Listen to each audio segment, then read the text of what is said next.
Buenos días. Hoy día vamos a continuar con las clases de lo que es fisiología renal y de medio interno. Como vimos en la clase anterior, nuestro organismo está compuesto en su mayor parte por agua. Para recordar, vamos a ver lo que era el agua corporal total.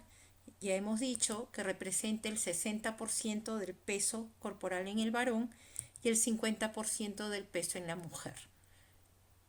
Y también ya hemos visto que de esta agua, 66.6% conforma el líquido intracelular y 33.3% el líquido extracelular. También hemos dicho que cuando hablamos de medio interno nos estamos refiriendo al líquido extracelular, porque es el lugar de donde va a tomar la célula sus nutrientes y donde va a eliminar sus desechos para mantenerse en equilibrio. Ahora veremos lo de la distribución del agua. Si bien ya hemos visto en la lámina pasada, en la lámina A, tenemos lo que es la representación de la distribución del agua corporal total en los diferentes compartimentos, ya hemos dicho que no solamente es agua, sino que también tenemos solutos como en la figura B, y en este caso es el ejemplo de los cationes, que están en equilibrio, tanto en el extracelular como en el intracelular. Igual la osmolalidad, que a ambos lados de la membrana es 300 miliosmoles por litro, tanto en el intra como en el extracelular. Y también hablamos que para que haya movimiento de agua entre lo que es el intracelular y el extracelular, el determinante es la presión osmótica, y entre el intravascular y el intersticial es la presión oncótica, dada por las proteínas que están en el compartimento intravascular. Y la flecha nos muestra que todos estos cambios van a ser hechos en el extracelular, o la mayoría de ellos. Por lo tanto, nosotros estudiaremos estos cambios del medio interno. Aquí está, eso es una figura que nos trata de representar lo que puede ser el movimiento del agua, y vamos rápidamente a ver algunos conceptos para hablar de lo mismo. Lo primero que tenemos que recordar es qué es osmolalidad.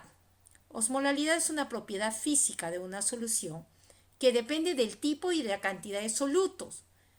Ya hemos hablado de eso anteriormente, en la unidad de disolvente, o sea, en este caso el agua.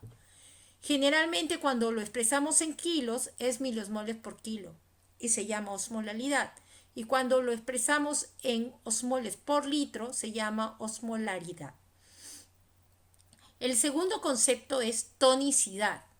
¿Qué es la tonicidad? La tonicidad es la relación entre la osmolalidad extracelular con la intracelular. Generalmente puede haber una ligera diferencia entre ambas, pero la idea es qué soluto es capaz de mantenerse sin pasar la membrana y generar esta diferencial de osmolalidad. Cuando hay esto, va a ser posible que haya una difusión del agua a través de las membranas biológicas según el soluto que esté dando la tonicidad. Muy bien. Ahora, el movimiento del agua que provoca un soluto depende de la dificultad con la que este soluto atraviesa la membrana celular. Tenemos que muchos solutos pueden ser muy grandes, muy pesados y tienen más dificultad de pasar la membrana celular. Son hidrosolubles.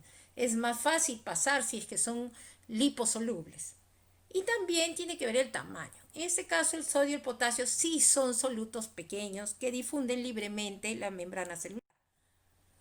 Pero para que se dé todo este movimiento entre compartimentos, es necesario diferentes mecanismos de transporte que hay en nuestro organismo.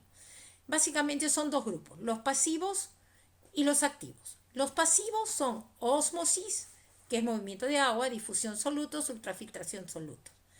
¿Cuál es su característica? No consumen energía, no consumen oxígeno y no usan transportadores.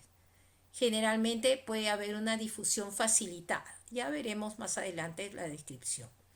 Luego tenemos el segundo grupo, que son los mecanismos de transporte activos, que pueden ser primarios porque utilizan directamente la energía del adenosin trifosfato o de cualquier otro enlace de fosfato. o puede ser secundario porque usa la energía derivada de este mecanismo generado por el ATP y que va a ocasionar una diferencia de concentraciones a uno y otro lado de la membrana, y esto va a facilitar un transporte activo secundario por cotransporte o contratransporte, como vamos a ver a nivel tubular renal. Luego, dentro de estos mecanismos activos, hay uno que se llama activo grueso, que no es otro que la endocitosis, ¿no? Endocitosis, envuelvo y lo ingreso. Dentro de este grupo hay tres: pinocitosis, fagocitosis, exocitosis, que ya vamos a ver en las figuras que tenemos adelante.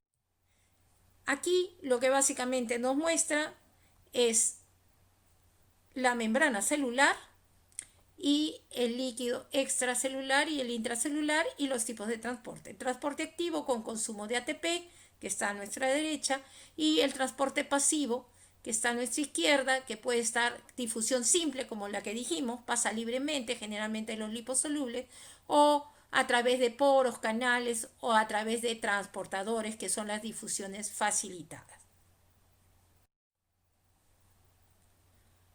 Esta es una representación de la bomba de sodio-potasio ATPasa, y como vemos hacia este lado está el extracelular y el intracelular. Y esta es la bomba famosa que está en todas las células. Y miren, con consumo de ATP, ¿qué hace esta bomba? Va a liberar 3 sodios al extracelular y va a ingresar 2 potasios. Y va a crear una gradiente. Como ven ustedes, una gradiente, y esta gradiente va a facilitar que se muevan otros solutos. Lo vamos a entender mejor cuando veamos reabsorción tubular y secreción tubular.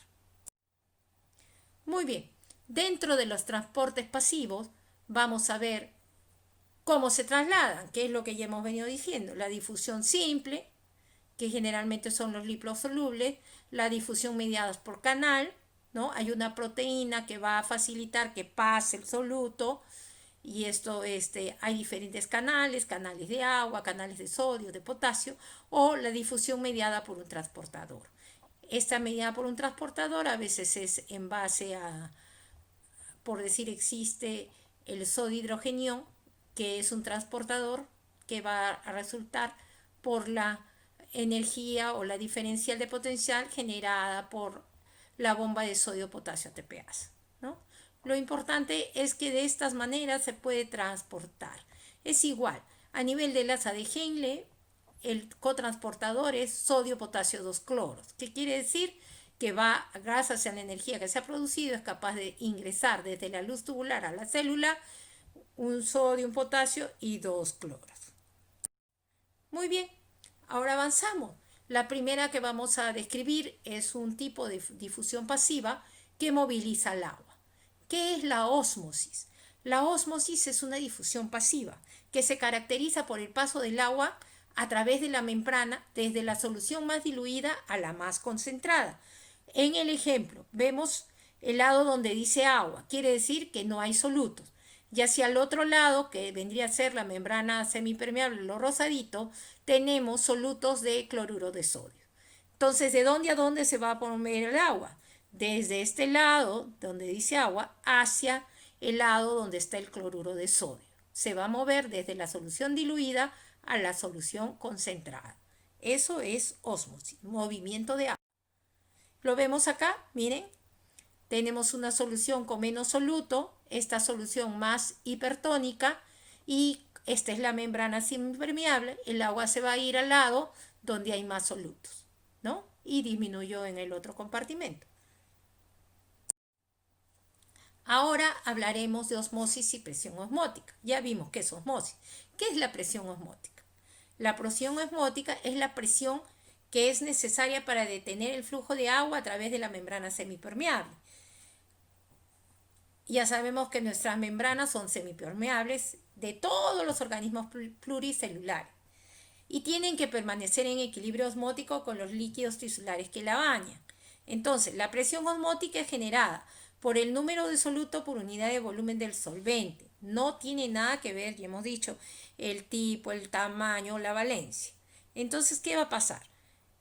Estos solutos tienen una capacidad de jalar al agua, digamos, por decirlo así. Entonces, pero tienen una capacidad determinada, no es infinita.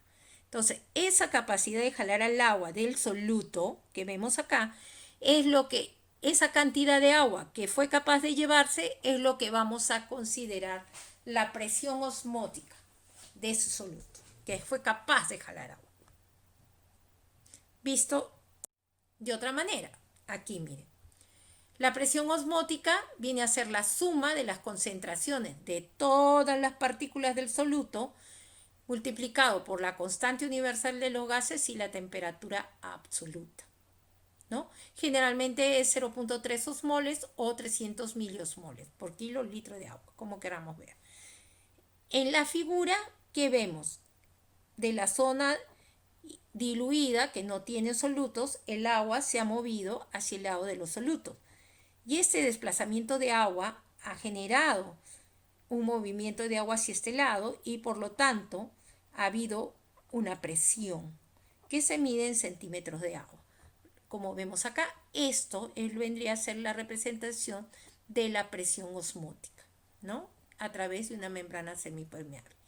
Si bien ya hemos dicho que suelen estar casi estable la osmolaridad a través de las membranas, nosotros podríamos decir existen mecanismos locales a nivel de ambos, del extracelular y del intracelular, que van a producir diferencias de presiones.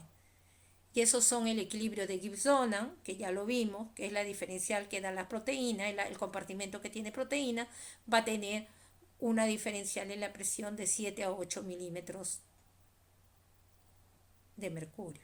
Luego tenemos de 7 a 8 miliosmoles por kilo de agua, disculpen. Y también tenemos el transporte activo, que es en el lado celular con la bomba de sodio TPasa, y la ultrafiltración, que se va a dar especialmente a nivel de los capilares por la presión hidrostática. ¿Qué es esto? ¿Y qué es la difusión? La difusión no es otra cosa que el movimiento de solutos del lado de mayor concentración al lado de menor concentración, buscando que igualarse a ambos lados de la membrana. Esta es una forma como difunde soluto a nivel de los lechos capilares. El extremo arterial, venoso, la sangre capilar y como ven acá está el capilar linfático y el intersticial. Y va a haber movimiento de líquidos a este nivel. Seguimos avanzando. Ya hemos dicho lo que es la difusión, movimiento de las moléculas, el soluto de una concentración más alta a una más baja. O sea, hay un gradiente de concentración hasta que se iguala. Ahora, todos los solutos no pueden difundir por difusión. Entonces va a depender de varios factores que pueden modificar la tasa de difusión.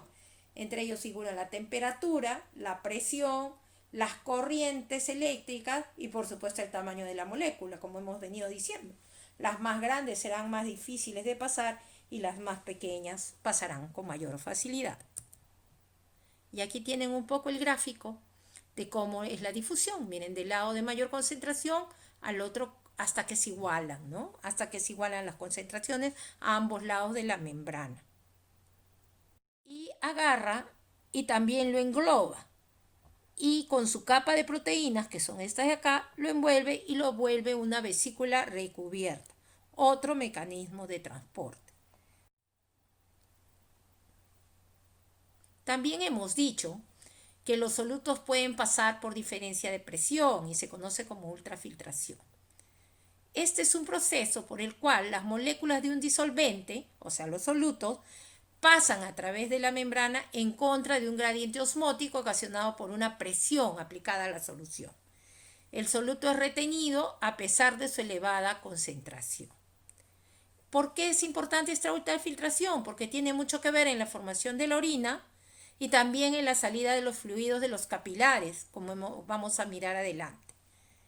Este movimiento de agua entre el plasma y el líquido intersticial es el que se da a nivel de las arteriolas y vénulas en los lechos capilares. Lo hacen a través de los poros o los canales, tienen que usar, y otro grupo de proteínas lo hacen a través de la endocitosis, como ven acá. ¿Ven? Y todo esto se va a dar a nivel de la arteriola, las vénulas y el sistema linfático.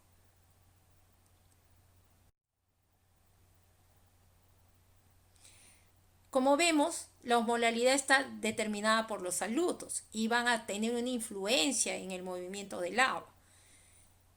Lo primero que diremos es que el agua cruza las membranas celulares a través de poros o canales, por gradientes de presiones osmóticas e hidrostáticas y de concentraciones, como lo vamos a ver más adelante. Luego, los solutos no se dispersan igualmente en el líquido extracelular y el líquido intracelular. Hay diferencias en la permeabilidad, en el transporte, si hay bombas activas que regulan su distribución. Ya lo hemos dicho también.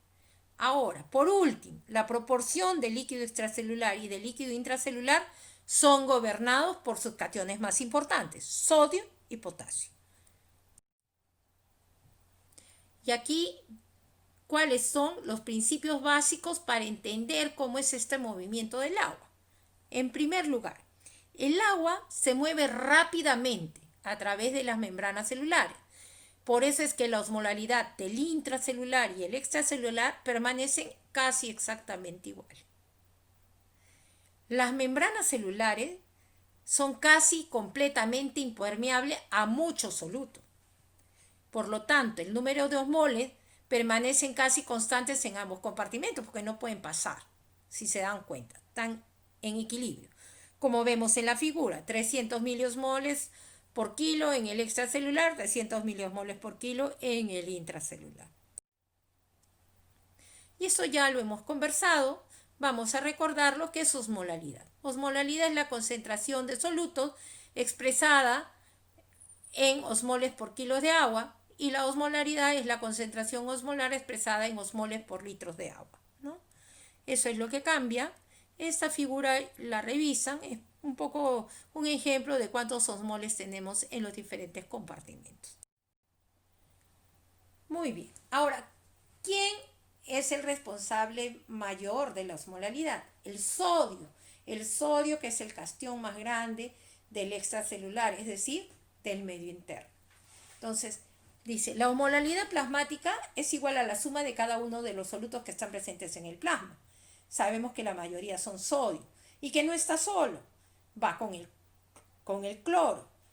Si lo suman los dos, más o menos representan el 93%, ¿no?, de toda la osmolalidad, porque eso es plasma. Después la composición de todo el volumen en la sangre es plasma, 93%, 7% grasas y proteínas. Bueno, ya sabemos que la osmolalidad es 1.75 del cloruro de sodio multiplicado por el 0.93, que es el plasma, por la concentración del sodio, más o menos nos da 1.88, ¿no? Pero nosotros decimos que para la osmolalidad consideramos 2 sodios. Eso resulta porque además tiene que ver con otros solutos que no hemos medido, que son otros cationes, calcio, potasio y magnesio, que redondeando todo expresan ese número gráfico y mágico de 2 sodios para la osmolalidad. Ahora veamos qué cambios se producen cuando hay diferentes acciones que toman. Por decir, una persona que ha perdido sodio, ¿qué pasa con su intracelular y su extracelular? Como vemos acá, en la primera gráfica hay una disminución del sodio total. Cuando ha disminuido el sodio total, pero va a ser mayor, al comienzo está iguales en ambos lados, pero luego se va a ver que ese sodio se perdió en el extracelular. Y ese sodio que se perdió en el extracelular ocasionó que el agua del extracelular se vaya donde hay más soluto, que es potasio, en el intracelular. Por lo tanto, la consecuencia es que aumente el líquido intracelular. Pero si de nuevo yo pongo agua, otra vez como difunde libremente a través de la membrana, va a haber aumentos de ambos compartimentos, tanto del extracelular como el intracelular.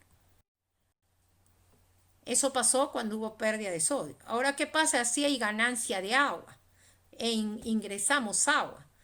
Entonces, el agua tiene la capacidad de difundir, ya lo hemos dicho, libremente en ambos compartimentos e igualarse rápidamente. Por lo tanto, va a haber un incremento tanto del líquido del intra y del extracelular. En relación absoluto, los dos se van a diluir, tanto el sodio como el potasio, ¿no? Eso es lo que va a pasar. Y cuando se logran equilibrar tanto el agua en uno y otro compartimento, los dos compartimentos van a haber aumentado, otra vez el sodio y potasio están normal, pero con un aumento de agua en el extracelular y en el intracelular. Ahora veremos cómo es lo de la osmolaridad plasmática. Yo alguna vez les expliqué que es muy difícil medir la osmolaridad plasmática, se necesita un osmómetro que mide el punto de congelación de los solutos. Muchas instituciones no lo tienen y por eso una forma es estimarlo, calcularlo, ¿no? Pero antes de llegar a cómo calcularlo, vamos a recordar cuánto es la osmolaridad normal del plasma. Es 287 más menos 7 miliosmoles por kilo de agua. La osmolaridad efectiva que está determinada por el sodio es 270 a 285 miliosmoles por kilo. Y finalmente llegamos a cómo calcular la osmolaridad plasmática. Y hemos dicho la concentración del sodio por 2 más existen dos osmoles más que se consideran, que es la glucosa y la urea, y entre sus pesos moleculares, glucosa entre 18 y urea entre 6. Es bastante cercano a la calculada, por supuesto que va a modificarse si hay hiperglicemia o si hay uremia, y hay que tomarlo en cuenta.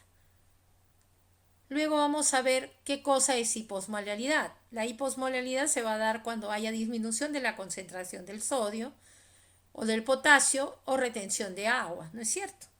Se va a volver hiposmolar porque hemos dicho que osmolaridad es la concentración de los solutos en el volumen de agua. Si bajan los solutos, baja la osmolaridad. ¿Qué es la hiperosmolaridad? Ganancia de solutos, ya sea de sodio especialmente o pérdida de agua. ¿Cuál es nuestra primera conclusión aquí? La regulación del sodio plasmático y por tanto la de la osmolaridad plasmática ocurre por cambios en el balance de agua. Ya lo vimos en los ejemplos.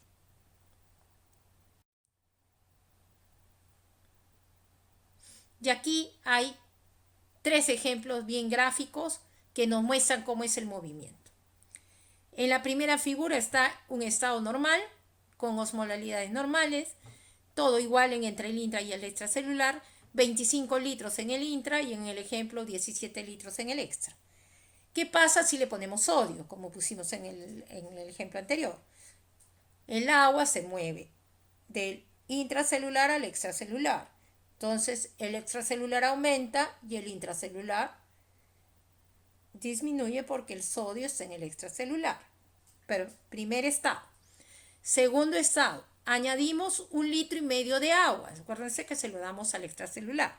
Si bien difunde libremente, va a haber un incremento del agua de ambos compartimentos. Miren, de 25 se vuelve 25.9 litros y de 17 se vuelve 17.6 litros, con una dilución de los cationes. El potasio se vuelve 135 y el sodio 135.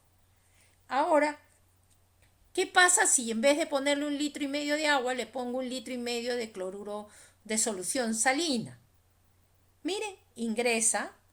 ¿Y qué va a pasar? Miren, otra vez se van a uniformizar los solutos a ambos lados de la membrana. Va a haber un retorno del agua, o sea, otra vez se va a jalar agua del intracelular al extracelular. ¿Vieron?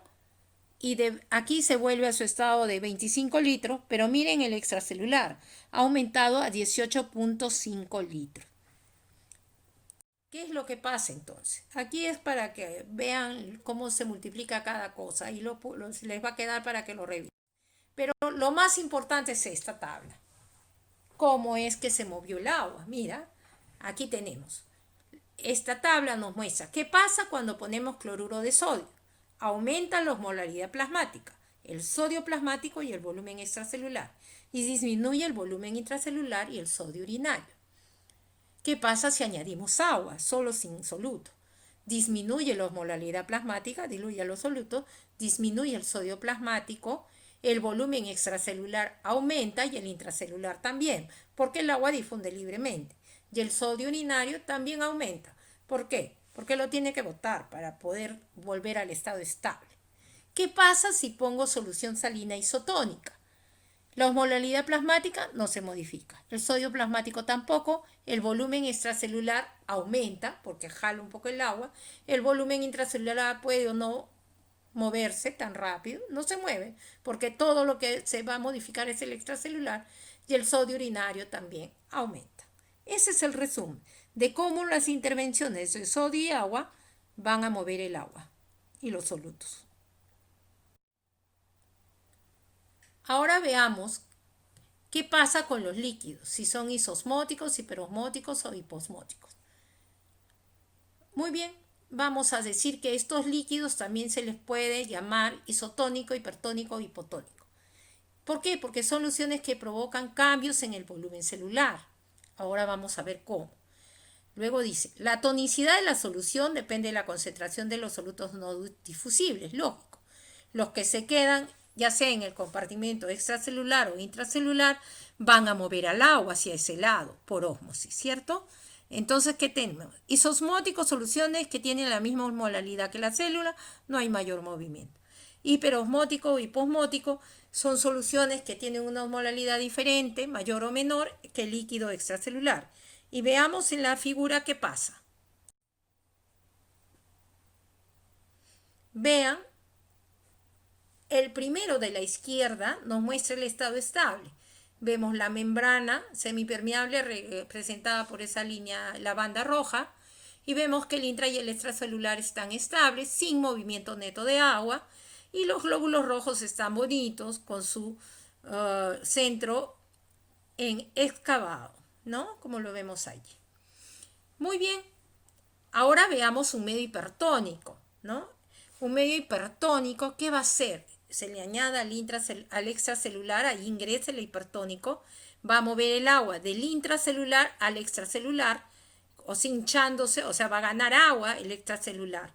¿Qué le pasa a la célula? Miren lo que le pasa a la célula, al glóbulo rojo. Se deshidrata, se crena, miren, se deforma y generalmente puede morir. Puede morir. Eso es lo que ocasiona un líquido hipertónico.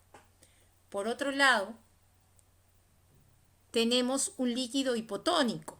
El líquido hipotónico está en el líquido extracelular, pero el que está con mayor solutos es el intracelular y por lo tanto el agua se va a ir al intracelular, va a aumentar el volumen del intracelular y en este caso que está representado por el glóbulo rojo se va a edematizar, se va a hinchar y puede ser tan grande que en algún momento se rompa, haya lisis.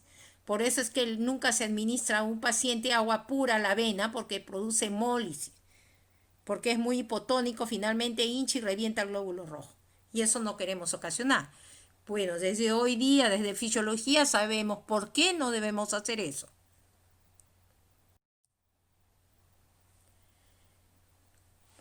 Para todo estamos hablando de que el movimiento del agua, de los solutos, tienen que estar regulados, tiene que haber homeostasis. ¿Quiénes son los responsables, los reguladores de la osmolalidad plasmática y la concentración de sodio? Básicamente dos. La sed, que se estimula cuando hay cambios en la osmolalidad de 1 a 2% o es mayor de 290 miliosmoles por kilo de agua, o, como dice Guyton, mayor de 2.000 equivalentes de la concentración de sodio, que aumente. Pero también existen otros estímulos para la sed, como son la hipovolemia, cuando uno se deshidrata, o la hipotensión, un shock, o también podría ser una hemorragia. Y el otro regulador de la osmolalidad plasmática, y especialmente el responsable del balance de agua en el organismo, es la hormona antidiurética. Es la hormona que se produce a nivel del sistema nervioso central, en los núcleos supraóptico y paraventricular, y va a ser secretada hacia la neurohipófisis. ¿Cómo se va a estimular? Por el incremento de la osmolalidad plasmática. Normalmente no debe ser la variabilidad no mayor de 2 miliosmoles por litro de agua. Entonces ya sabemos, cuando aumenta la osmolalidad, vamos a tener que se va a activar el mecanismo de sed y va a aumentar la secreción de la hormona antidiurética, ¿no es cierto? Las dos que van a buscar, una que tomemos agua y la antidiurética va a actuar a nivel renal para reabsorber más agua. Ya hemos visto, pero no solo es la única, también tiene que ver, la hormona antidiurética es estimulada por cambios en la presión arterial y en este caso a través de los vasoreceptores o también lo que pueden ser los sensores de volumen que están a nivel de la aurícula, ¿no? Y también hay receptores a nivel del aparato yuxtaglomerular, ¿no? Del aparato yuxtaglomerular y también de la mácula densa para regular todo el balance del agua y del sodio.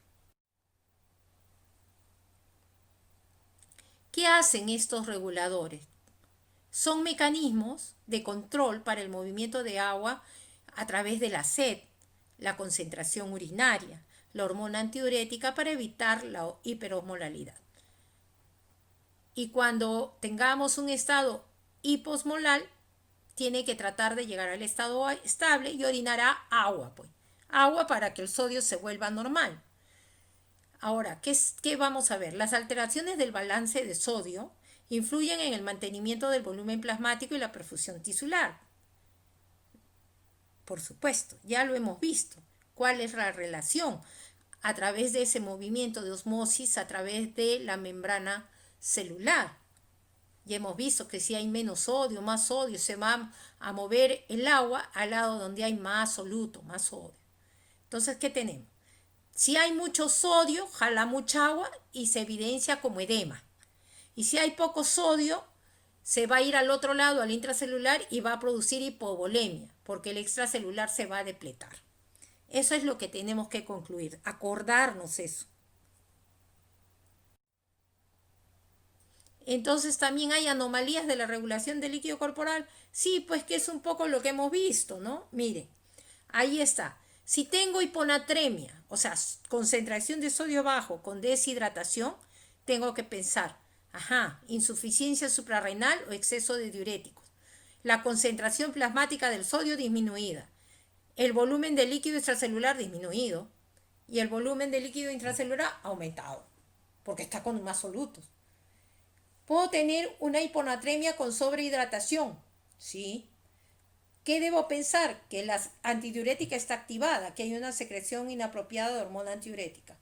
Generalmente algunas neoplasias, especialmente de pulmón y del sistema nervioso central, tenemos una disminución de la concentración del sodio con un aumento del volumen de líquido extracelular y del intracelular. Luego tenemos los otros dos trastornos, hipernatremia con deshidratación. O sea, el paciente está deshidratado. ¿Quiénes ocasionan eso? Diabetes insípida y la sudoración excesiva. Más pérdida de agua que de soluto. Por lo tanto, tengo una concentración de sodio aumentada con una disminución del volumen de líquido extracelular y del intracelular. Luego tengo hipernatremia con sobrehidratación. O sea, no está deshidratado, pero está con hipernatremia. Tengo que pensar que hay algo que está haciendo que retenga el sodio. Pienso en enfermedad de Cushing o aldosteronismo primario. Aumenta la concentración del sodio, aumenta la concentración de líquido extracelular, porque el aldosterona está reabsorbiendo sodio y secretando potasio, y el volumen intracelular se depleta porque ese lado tiene más solutos, el extracelular, y le quita el agua. Muy bien, esto es un enfoque de qué pasa en la hiponatremia. Como ustedes vieron, puede haber hiponatremia con deshidratación, con déficit de agua. Y ahí tenemos pérdidas renales o extrarrenales. Puedo tener hiponatremia sin deshidratación, que es el caso de la secreción inapropiada de hormona antidiurética, la deficiencia de glucocorticoides, el hipotiroidismo, el estrés y varias drogas que ya vamos a ver cuando veamos problemas de sodio. ¿Qué más tenemos? También puedo tener exceso, o sea, tengo hiponatremia con gran edema. ¿Cuándo pasa eso? Pasa cuando tengo situaciones patológicas como el síndrome nefrótico, la cirrosis, la insuficiencia cardíaca y también cuando el riñón falla, insuficiencia renal aguda, insuficiencia renal crónica, el riñón trata de volver a lo normal. Siempre la homeostasis busca regresar a la normonatremia. Ahora vamos a hablar de cómo es el movimiento del agua entre el intersticio, o sea, entre el intravascular y el líquido intersticial. Una sexta parte del volumen corporal es el intersticio. Y el líquido intersticial va a venir de los capilares por difusión y filtración, ¿no?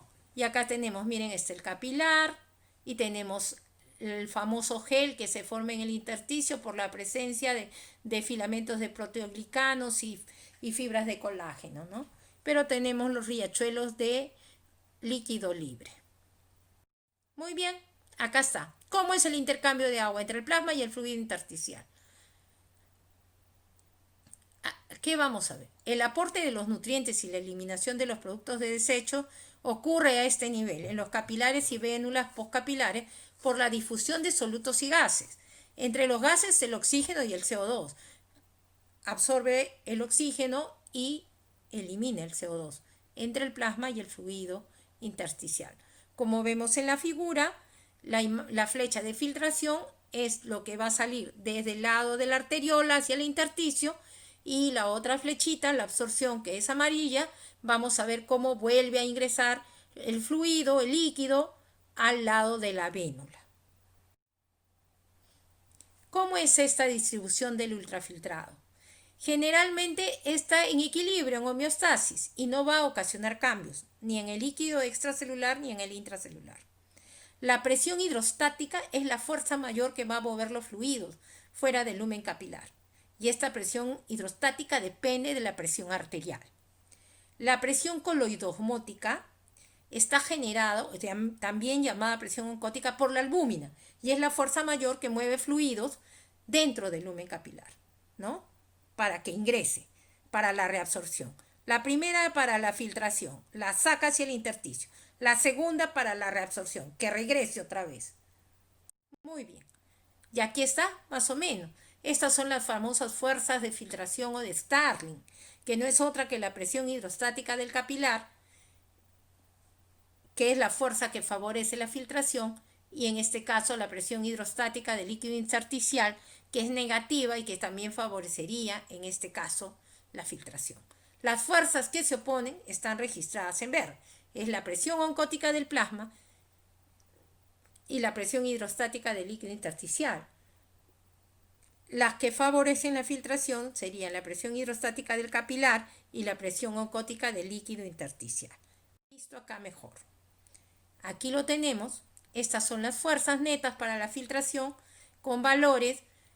La presión hidrostática capilar, 30 milímetros de mercurio. La presión hidrostática del líquido intersticial es negativa, menos 3 milímetros de mercurio. En el otro lado tenemos la presión oncótica del plasma, 28 milímetros de mercurio, y la presión oncótica del líquido intersticial, 8 milímetros de mercurio. Según lo que vimos en la gráfica anterior, todas las que favorecen son 30 más 3 más 8, 41. Y la que se opone es la presión oncótica del plasma, que es 28. Entonces 41 menos 28, nuestra fuerza neta para la filtración es 13 milímetros de mercurio. Por eso es que pasa el líquido de la arteriola al espacio intersticial. Muy bien, pero hemos dicho que se tiene que reabsorber. O sea, tiene que reabsorberse ese líquido que fue al espacio intersticial. Entonces eso se va a dar a través de la vénula. Y esta vénula también va a tener las fuerzas de Starling. Por un lado, la presión oncótica, que es 28 milímetros de mercurio del capilar.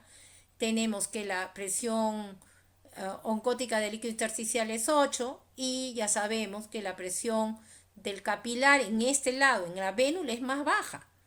Es 10 milímetros de mercurio nada más. Y la presión hidrostática del intersticio es menos 3 milímetros de mercurio, como vemos. Y entonces sumamos todo. Y tenemos que la fuerza neta para la reabsorción es 7 milímetros de mercurio, porque hemos restado Ya hemos dicho que la que retiene y la que reabsorbe es la presión oncótica del plasma. 28 menos, sumando 3 más 8, 11 más 10, 21. 28 menos 21, 7 milímetros tenemos de mercurio para la reabsorción. Pero es un poco menor que lo que tiene la presión hidrostática la presión de filtración. Bueno, sí, pero tiene otro sistema que lo va a regular, que son los capilares linfáticos, que son capaces de reabsorber cualquier líquido que haya quedado en el intersticial. Y de esa manera mantener la homeostasis y el equilibrio. La ley de Starling, ya más o menos esos son sus determinantes, y eso es, ¿no? El flujo total de líquido a través de la membrana capilar es igual al coeficiente de filtración de líquido multiplicado por la presión hidrostática del capilar menos la presión hidrostática del intersticio. Esto menos el coeficiente de reflexión multiplicado por la presión oncótica del capilar o la presión coloidosmótica y la presión oncótica del líquido intersticial. Eso es lo que va a favorecer el que haya el movimiento. Como vemos acá, estos valores en los capilares según los diferentes sistemas es diferente. El músculo esquelético tiene un poquito más de presión hidrostática que el alveolo, pero miren, en el caso del glomérulo, la cosa es mucho más grande. Miren, por eso les subrayo, eso es a nivel renal, las presiones son mucho más altas, si ven ustedes, ¿no? Que vamos a revisarlas nuevamente cuando hagamos filtración. ¿Qué cosa nos toca revisar ahora? El equilibrio de Starling. ¿Qué cosa es el equilibrio de Starling? ¿Qué nos dice? Todo líquido filtrado en el extremo arterial es exactamente igual al que se absorbe en el extremo venoso del linfático. Cuando se rompe ese equilibrio, se va a producir edemas o derrames. ¿Qué cosas tienen que jugar? Tiene unos determinantes que van a mantener la autorregulación. Uno es la presión arterial, que tiene que estar entre 85 y 95 milímetros de mercurio, la resistencia del esfínter precapilar, que lo vimos en la lámina anterior, y la resistencia postcapilar en las vénulas y venas, ¿no? Cuánto de resistencia le oponen al flujo de la sangre o al flujo del plasma. ¿Qué cosa más tiene que ver? La presión oncótica del plasma, que ya le hemos dicho que es por las proteínas, y que se pueden estimar por la ley de Van Hoff. Ahí les dejo para que jueguen un rato. Muy bien, pero como les dije había un diferencial, pero existen factores de seguridad. El flujo linfático, que es capaz de incrementarse y reabsorber todo, y también tenemos que ver que la presión oncótica tiene que estar bien, no debe estar desnutrido, si no va a bajar la presión oncótica, la reabsorción no va a ser buena.